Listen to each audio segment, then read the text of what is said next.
with all these factors affecting sort of naturally built reefs, let's say, yeah, how do reef balls not succumb to those types of factors when you install? well, that's a very, very good question, and the answer is a little bit complicated, but also a little bit simple. First of all, you got to remember that when the corals die, corals are known very similar to a tree is in a forest. Okay, it's not necessarily the tree that's producing the fruit that that bird needs, although that may be the case. What it's providing is a branch and a habitat for a bird to build its nest, or for ants to crawl on and get out of the sunshine, protection, things like that. Well, reefs are very similar, especially to fish.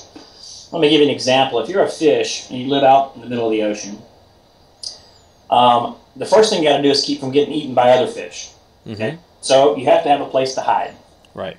All right, so a reef ball with or without corals on top of it does the same thing that a coral reef does. It gives the fish a place to hide.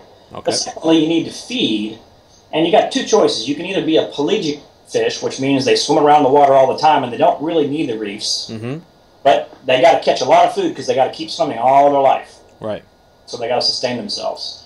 Well, for reef fish, they take a different approach. What they do is whenever there's a current coming by, they hide in what basically is a current shadow from any solid structure. So they could basically get behind the reef and sit there, and the water brings stuff to them, and then they just reach out and peck on that food and let it come to it. But they don't expend much energy because fish are cold-blooded.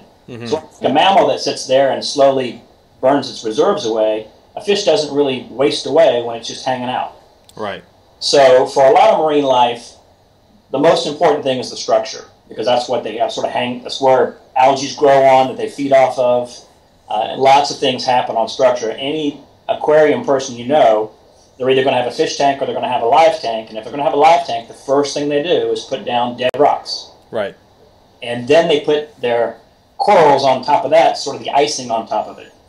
So basically what reef balls is a lot like that base rock you put in an aquarium. It's the start of an ecosystem. Now, what do we do to ensure that that ecosystem is going to grow on top of that? That's the more complicated question that you asked. And we do that with, first of all, good site selection, trying to find and identify, which is why reef balls help so many more than just the reef balls. We go and we say, hey, look, you got a sewer near here. You just spent a weekend building a reef ball, and if you let that line break, it's going to kill all the corals that have grown on your reef ball. So keep good repair on that. Or don't throw that plastic bag in. And you'd be amazed when a child is helping build a reef ball, he'll go to dad and say, hey, Dad, you know, do you have to run that sprinkler so much on the lawn? It might cause some fertilizer runoff and hurt my little reef ball that's out there. So right. There's ownership that they take. The other thing that we do is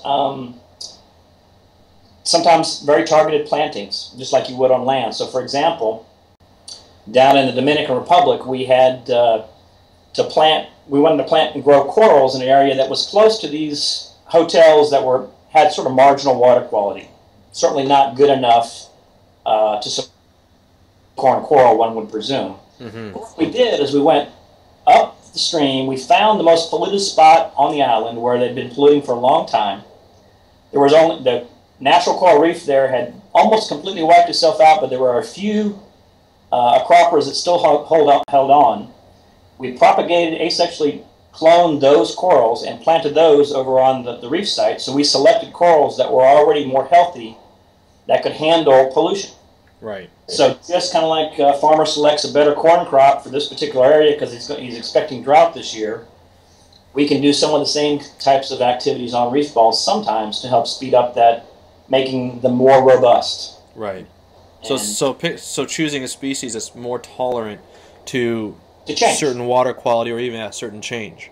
Yeah. Okay. In a specific area, if you know, and or only planting the corals that are hardy in that area. There might be, you know, you may want 50 species of corals to grow on your reef balls, but it may be that you know that this particular water quality, unless they clean up X, Y, Z, you can only plant the 20 most hardy ones. Just kind of like when you select fish, the guy at the store will ask you, how experienced are you at fish keeping? Say, well, why don't you start with this damselfish because it'll pretty much handle anything, and then if you get good at it, we'll let you have the angelfish.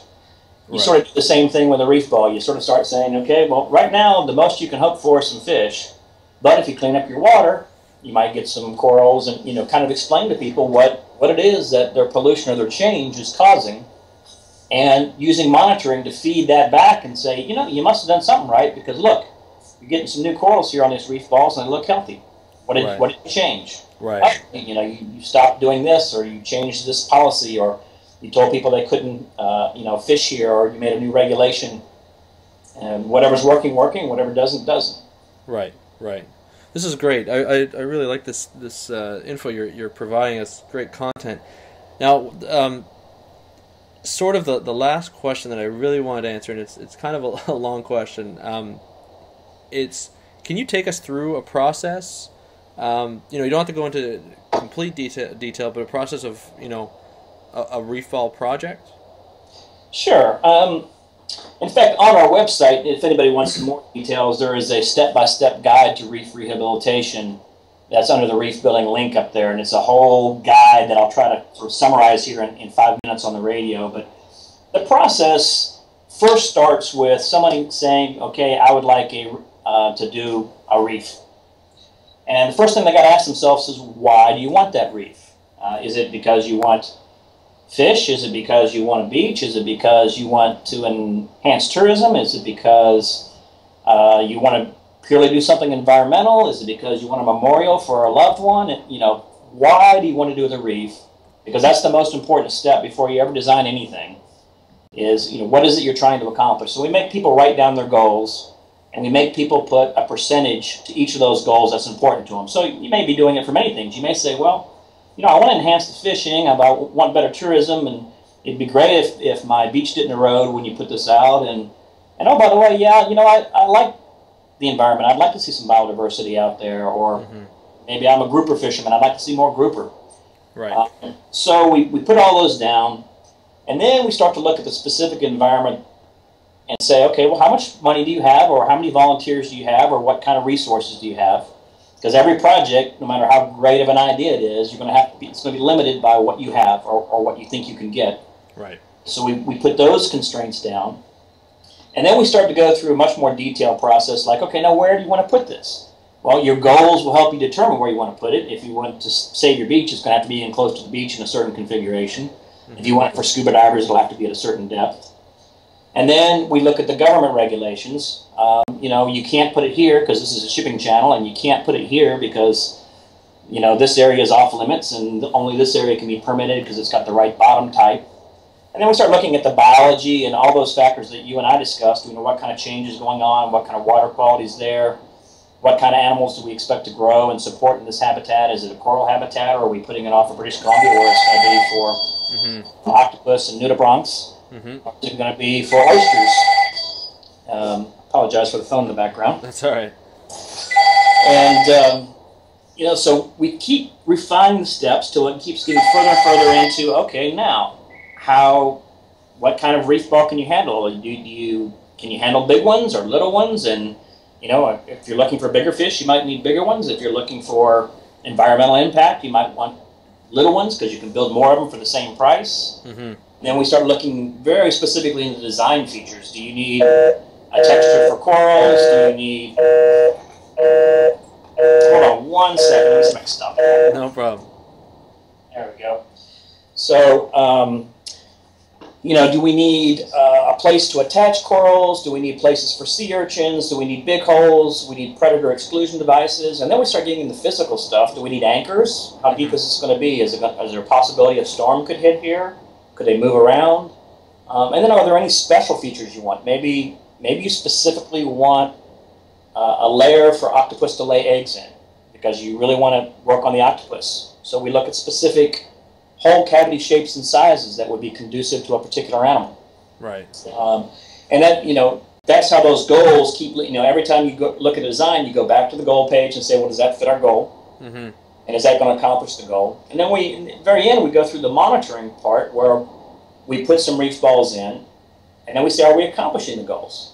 And sometimes you have to go back and adjust a little bit. It might be you got to change the spacing a little bit because you're getting too many of one type of fish and you wanted a better balance. So we look at a natural reef and we say, what's the population density and species diversity of that natural reef?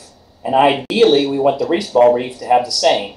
So if we find out the Reefball Reef's got more grouper on it than the natural reef, we might say, whoops, we've made too good a grouper habitat. So we might fill the inside of a reef ball up with some rocks to get rid of a few groupers. Okay.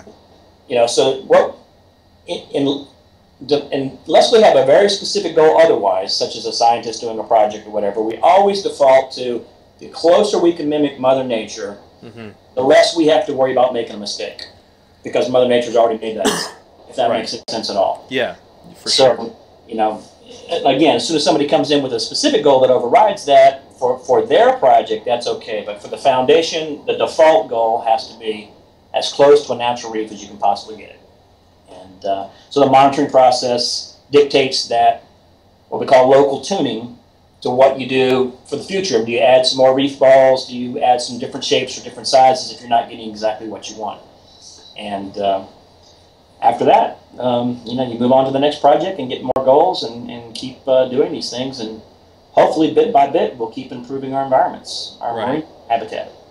Right, and it seems, since you've started Reefball Foundation, things have gotten a lot more specific, and you've learned from all the projects, and you kind of allow that learning process to reflect in your future application. Does that seem right? That's exactly the premise. The whole idea of having all these volunteer teams, and what the Reefball Foundation does is serve as kind of a global spot where people can try new ideas, and the best ones can pop to the top, and then they get spread back out to all of our prior teams. So anybody who's building a reef ball always knows that more than likely designs will change over time. We might come up with some better concrete chemistry. We might come up with a less expensive way of doing things. We might come up with a better way for a particular thing. We might have a solution for a particular problem. And as we keep developing these and then spreading them out with all these people who around the world are still building reef balls, because a lot of times people just buy a mold and keep doing this. Right. So communities might be building their reef for years and years and years, and we try to keep the best technology out there, but also in the simplest possible form where people can't make mistakes. Another one of our goals is, theoretically, if a reef ball gets put in the water properly, no human would ever have to touch it again. Right. Just like a reef. Okay, so we work in a lot of environments where people with the best intentions say they're going to go back and monitor it every year or whatnot.